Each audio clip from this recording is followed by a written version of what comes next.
means vilakshana, different from deha, body, indriya, sense organs, mind, manaha, buddhi, prakritibhya, means even different from this ajnana.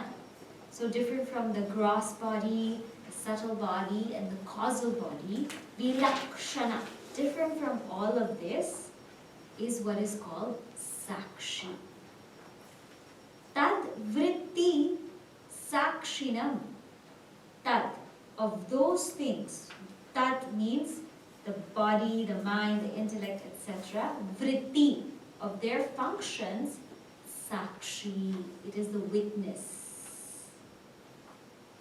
Vidya atmanam. Know this sakshi to be atma. How? Rajavat sada. Always like a raja, like a king. So, when we say atma, atma means I. And I means sakshi. So all these words are similar. Atma, I, sakshi. Atma is that which is different from all of this. This you already know. What is this term sakshi? What does it mean? Sakshi means sakshat ikshate sadhanam vina. Sakshat, directly, ikshate, it sees sadhanam vina, without any instrumentation, without any instrument. What do you mean? When I see this book, I use so many instruments, isn't it? When I use so many instruments, what instruments do I use to see this book? Eyes, mind, consciousness, so many instruments, right? When I use the eye, what happens? When I see with my eye, what instrument do I use to see with my eye? The brain, the mind, consciousness. The instrument of the mind, when I use my mind, what do I need? What Light. instrument do I need? Light. I still need light. What else do I need? Consciousness. I still need consciousness. Consciousness, when it illumines anything, does it need any instrument?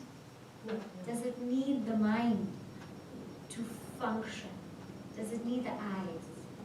Does it need the light? It doesn't need anything. It illumines without any instrumentation. So even without the mind, without the eyes, without anything, it's just pure illumination. When we say Sakshi is like a king, what does it mean? King is someone, now this kind of king, think of. The kind of king, when they come in, everything is just in order. Do you know there's sometimes, nowadays we don't have king, but we have boss. Huh? Bosses that come in, right? Those bosses that come in, and when they come in, everything is just in order. But before they come, it's such a mess. Is there so many things are going on. This, who has that? Who has this? What's going on? But when they come in, everything just falls into place. Huh? There was one man. He wanted to meet the CEO of the stock company. So he went to the office and he went to the secretary, and he didn't want to call. Because you know when you call, they'll say transfer to this department, transfer to that department. He said, I'm not going to call. And he didn't want to email, because you know how those emails are. Nobody reads email nowadays. Even they read WhatsApp only, no? So nobody also reads. And you send them an email, they won't also read everything in the email. They read 1-2 lines. And then they'll say, please send me this. I already sent you. Oh, I didn't read that email, isn't it? Nobody reads. So he said, I'm not going to rely on phone. I'm not going to rely on email. I'm going to do old school style. I'm going to go. Right? You're going to go. And why I want to talk to the CEO. So he goes. Now, the secretary comes out and says, he's not here. Please come back another time. He's not here. And so the man sits there in the waiting room. And he looks around. And he says, I'm just going to stay here. I'm just going to wait. And 15 minutes later, the secretary says, but he's not here. He said, no, I'm just going to wait. I'm just going to wait for him to come. And the secretary says, I don't think he's going to be here today at all. I think today I think he's day off. And the man said, I'll sit and wait. So he sits, 1 hour passed. So obviously the CEO is there. These people are there. The CEO is there and the secretary goes and says, come on, he's been sitting there for 1 hour. I told him you're not going to be here the whole day, but he's still sitting. So the CEO says, just bring him in. Just bring him in. So a man goes to meet the CEO. The CEO, first thing he asked, how do you know I'm here? And he said, I know you're there because everyone's working. Everyone's sitting, everyone's working, everyone's doing what they're supposed to do, so I know you're there. But if you weren't there, God heaven. Isn't it? Rajavat Sada. Atma is exactly like that. Just in its presence, everything just happens. It doesn't do anything. Just like that CEO didn't do anything. But knowing he's there, you know what it's like when your boss is not there. So many things. Your lunch break becomes longer, right? your distractions become more. So when he's there or she's there, everything's okay. So Atma, in that way, as Sakshi, is the enabler. In its presence, everything just happens. In fact, nothing can happen without its presence. That is what is known as Sakshi, the self. So, Dehendriya Mano Buddhi Prakriti-bhyo Vilakshanam. Different from all of these conditionings, Tad Vritti Sakshinam. And the one who is a witness of all of their functions, who's just there. It's not the kind of boss saying, do this, do that, do this, do that. It's just there. Sakshinam Vidya Atman. This Atma, know it to be Sakshi. Just like a king. And what else is a king? King is all powerful, isn't it? King is all powerful. That Atma, without Atma, nothing functions. Nothing works, nothing functions. So like a Raja, without it nothing functions, and in its presence, everybody does what they have to do. This is known as Sakshi. Now we'll see a little bit more about Sakshi, and then I'll also tell you the differences between Sakshi and the ego. Okay? So now we see verse 19. Vyapriteshvindriyeshvatma Vyapriteshvindriyeshvatma Vyapariva vivekinam Vyapariva vivekinam Drishyate bhreshu dhavatsu Drishyate bhreshu dhavatsu Dhavan nivayatha shashi Dhavan nivayatha shashi Vyapriteshvindriyeshvatma Vyapariva vivekinam Drishyate bhreshu dhavatsu Dhavan nivayatha shashi. So this is a little tongue twister. Here we're going to see Sakshi, the non-doer. So in verse number 18 we saw Sakshi, enabler. In its presence everything functions. Here we're seeing Sakshi as a non-doer. How so? It says here, Vyapriteshu Indriyeshu. Indriyeshu. The sense organs, Vyapriteshu. While functioning, what happens is the sense organs are functioning, they're doing their own things. Atma Vyapari. But the Aviveki, the one who doesn't know Atma and Anatma, the Aviveki, thinks that Atma is the Vyapari, that the self is the doer. While the sense organs are functioning in their respective things, the Aviveki, the indiscriminate one, thinks that Atma is the doer. Atma is the one doing. Can you give me an example? Yes. Yatha drishyate yatha. It is seen, yatha, just as abhreshu dhavatsu. In that abhreshu, in that cloud that is running, dhavan iva shashi. The moon is running. So what is this example? Has this ever happened to you when you were in a car at night and you were going to a place, to a party or wherever? As kids it would have happened. And you're looking up at the sky and you see clouds up at the sky, and then you see the moon, and then all of a sudden you see the moon hidden. And you see the moon again, and you see the moon hidden. And as your car is driving, you feel like the moon is also moving and running in and through the clouds. You feel like the moon's actually going places, and you're like, where's the moon now? Where's the moon now? Thinking, where's the moon? But is the moon actually running, or is it the clouds? The clouds are the ones actually moving. The moon is just there, but the clouds are actually moving. But like a Aviveki, I don't know, because I'm a kid, I think that the moon's moving, isn't it? Nowadays, what example do we use? Example we use is when we're on a train.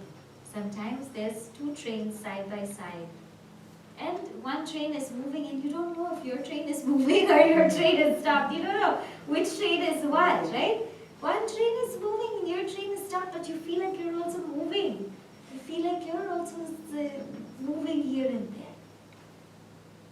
Or if you see, well, in Bharat, you know, I don't know if they let you do it now, but before, in between the compartments, they let you sit.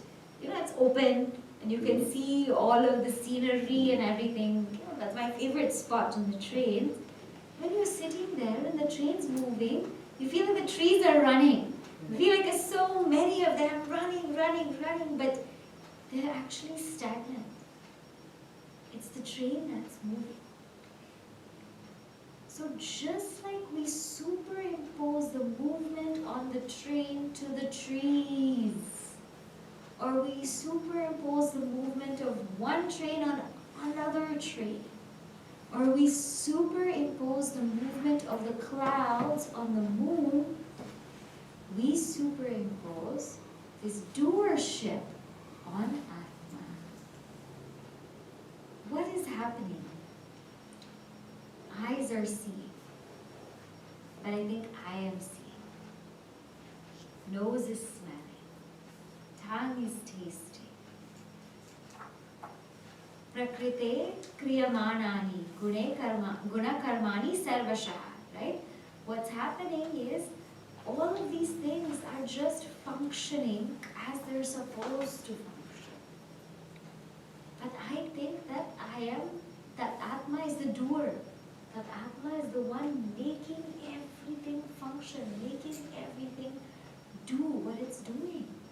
Where it's just guna guneshu vartante. It's just the gunas in the gunas. The eyes are seeing, the ears are hearing, the nose is smelling, the tongue is tasting, the mind is thinking. That's not me. The mind is having all these thoughts. That's not me. The eyes are seeing all these people. That's not me. But like a vimudhatma, I think that kartaram iti manyate. I think that I am the doer of all of these things. Whereas that Sakshi has no doership whatsoever. It is just there. I think it's the Vyapari. I superimpose seeing, hearing, smelling, tasting on Atma. Chapter 5, Pashyan Shrinvan, right? You know that verse, correct? That seeing, that smelling, that tasting. Who is doing that? It's the gunas are operating. I am just the witness. Now when some people hear this verse, it can be very dangerous, right? Because I didn't do it, everything is happening, I didn't do it. And everybody can cop out and say, I didn't do it, it's my gunas, guna guneshu vartante, you said they're doing it, my eyes did it. You know, it's not me who did it. It's not me who spoke, the tongue is the one who spoke. Huh? How am I to understand this verse as a seeker? As a seeker, how I'm supposed to understand this is look. At the seat of meditation, I am akarta abhokta. I am the non-doer. Atma, the self, is the non-doer. But when I am transacting in this world, I am karana. I am an instrument. I am an instrument of God. It's as though God is working through my body, through my mind, through my intellect. So it's not me who's doing anything, it's God. It's Bhagavan who's flowing through this. And the more empty I become, the more Bhagavan's grace can flow through. I told you about this verse in the Bhagavad Gita before, Nimitta Matram, Bhavasavya Sachin. Yeah? You've heard this verse, right? What does it mean to be an instrument of God? What does that mean?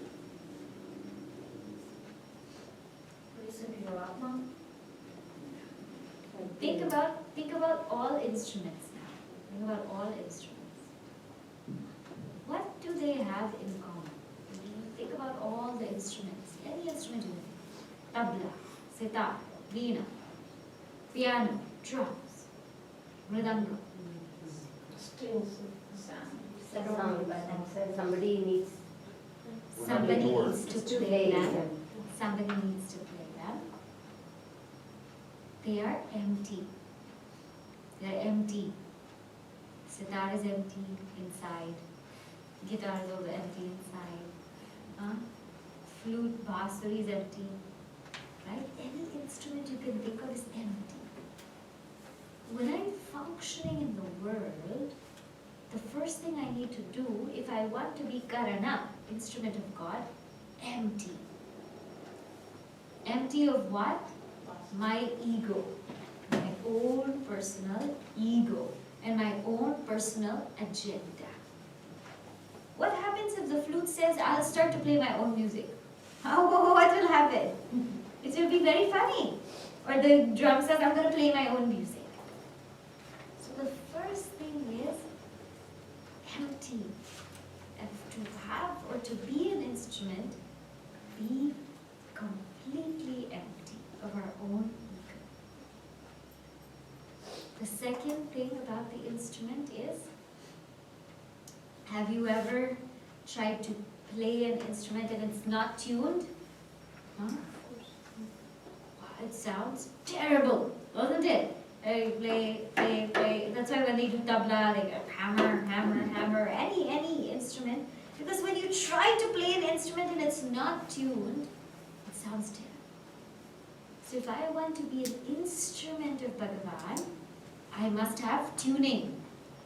And what's my tuning? My daily sadhana. If you want to be a professional, you have to practice.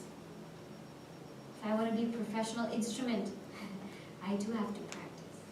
So my daily tuning is my sadhana. What else about the instrument? Somebody has to play it. Bhagavan. And guess what? Do you know how we love our instruments? Think about musicians, when they have this instrument, they don't want to buy a new one. They want the old instrument that they've used before. Even Guruji, I want that harmonium. Don't be any other, I want that harmonium. Right? Or if you're cooking in the kitchen and your pot is so old, so drained, and somebody buys you a new pot, guess what will happen? You won't use the new pot. You won't use it because you like that old pot. Isn't it?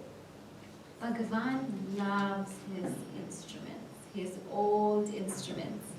And the more we're tuned to him, he'll keep picking us up and picking us up and picking us up again and again and again. Because Bhagavan loves his old instrument. He likes it when it's already tuned and ready to go because he can just play. New one again is so hard. So even through the world, this I am not the doer, we're not at that level yet. So the best attitude to have in the world is, I'm an instrument of Bhagavan. And it is my privilege to be an instrument of Bhagavan. Not I am God's instrument and you are not. Again, that will bring some kind of pride. Huh? It's a privilege to be an instrument of His service. That should be my attitude. But when I'm sitting at the seat of meditation, I'm not the doer, I'm not the enjoyer. Things are just functioning. That's why in our Chinmay Mission Pledge, may Thy grace and blessings flow through us. It never says from us. It doesn't flow from us. Through us. We're just that instrument. So, let God work through you. When your eyes are open and when your eyes are closed, just be. I think Vivekji, I think in one of his satsangs, he said something very nice. He said, from me, and I told you this before also, from me to we, to he to be, right? Yeah. So like that, we keep elevating ourselves to that level. So, vyapriteshu, indriyeshu, in and amidst through all of this functioning of the indriyas, Atma is avyapari, is not the vyapari. For those who are viveki, they will get this knowledge and they will know. Continuing now to verse number 20. Atma chaitanyamashritya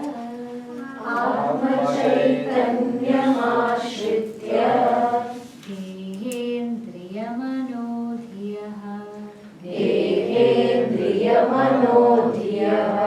swakriyartheshu vartante suryalokam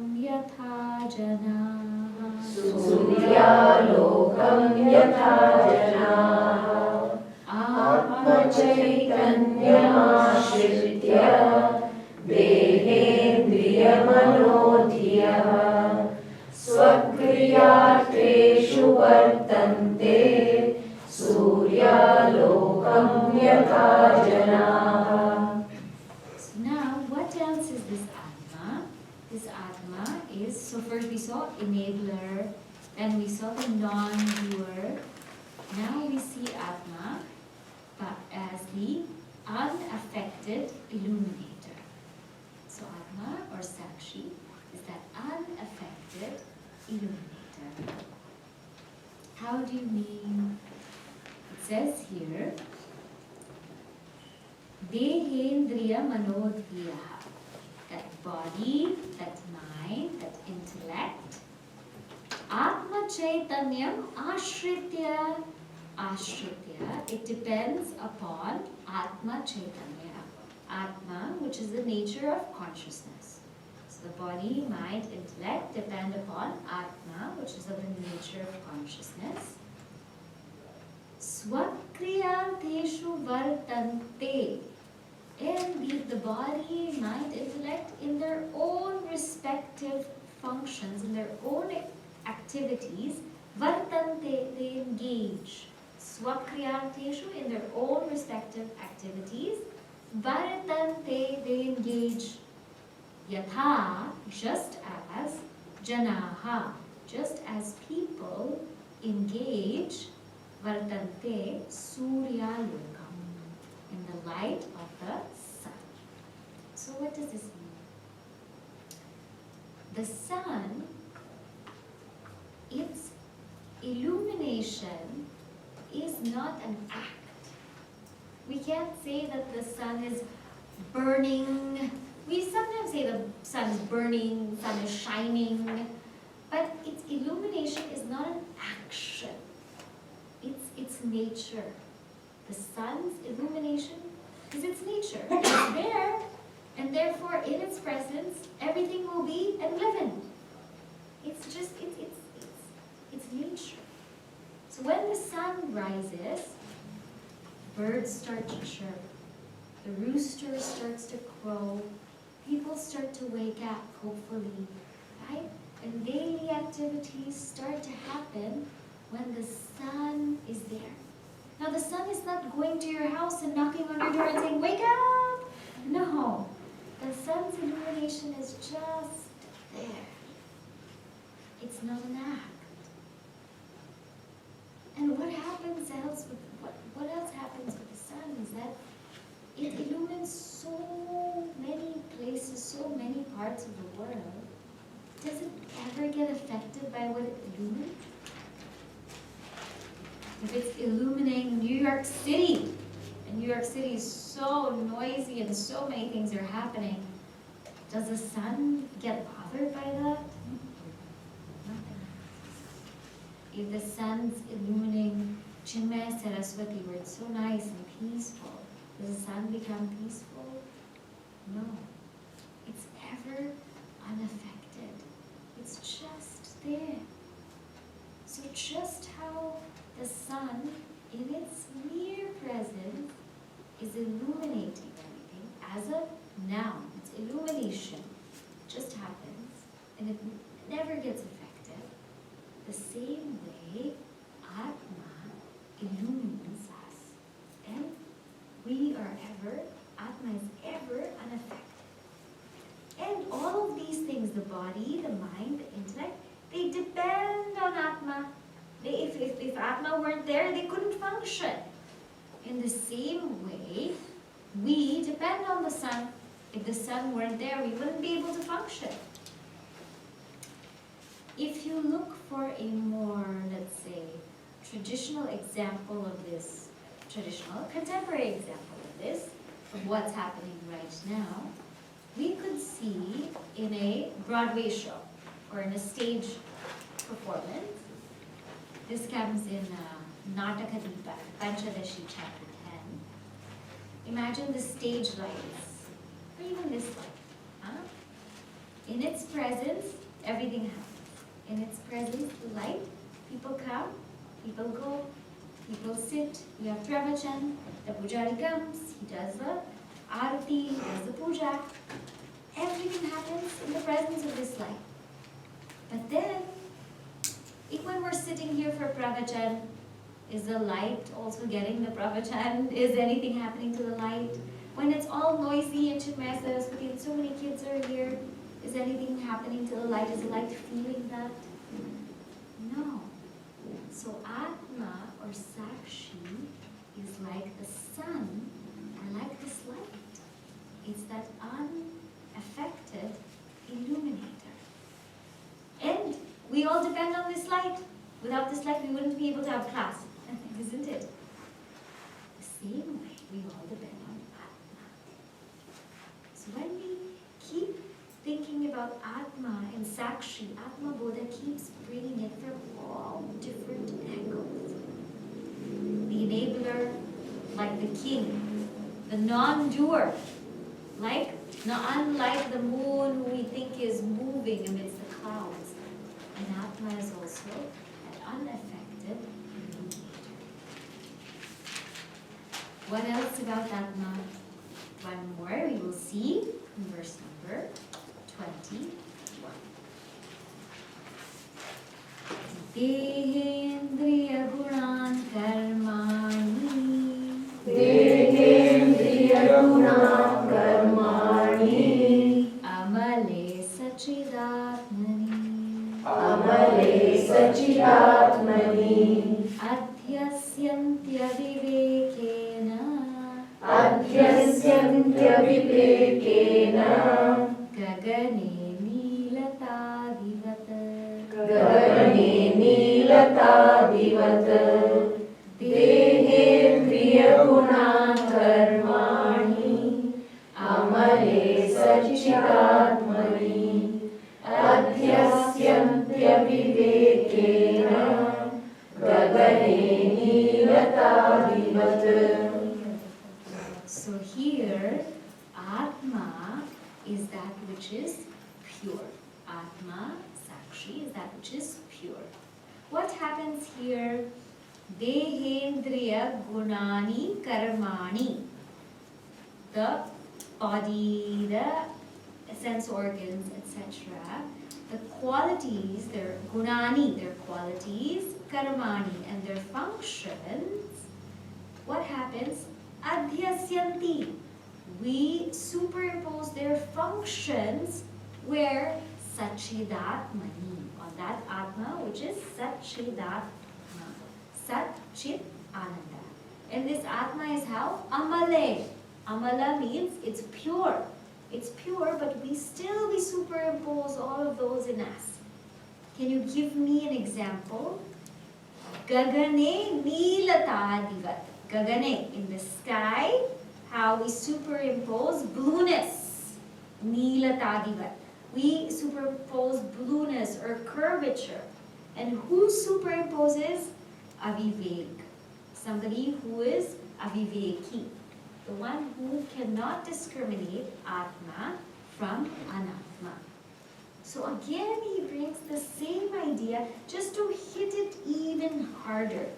He says, look, the way space is actually pure. The sky, is it really blue? We're the ones superimposing the blue color. We're the ones who, whenever the kids draw a sky, it's always like a curvature. We're the ones superimposing that curvature. We're superimposing all of these things in the sky, but when you think about the sky or space on its own, it's actually pure. So in the same way, in that pure self, we still keep superimposing all of these things. When we say something is pure, it means there's nothing else in it. That's why it's called pure. When you say 100% pure orange juice, hopefully there's nothing else but orange juice there. When you say 100% pure olive oil, hopefully there's nothing else but olive oil there. When you say pure Atma, means there's nothing else there. Just like the space, can the space ever be polluted? Air can be polluted. Space pollution exists. Same way, dirt cannot enter Atma. I can't ever be impure. I'm already pure. I'm already pure. The sadhana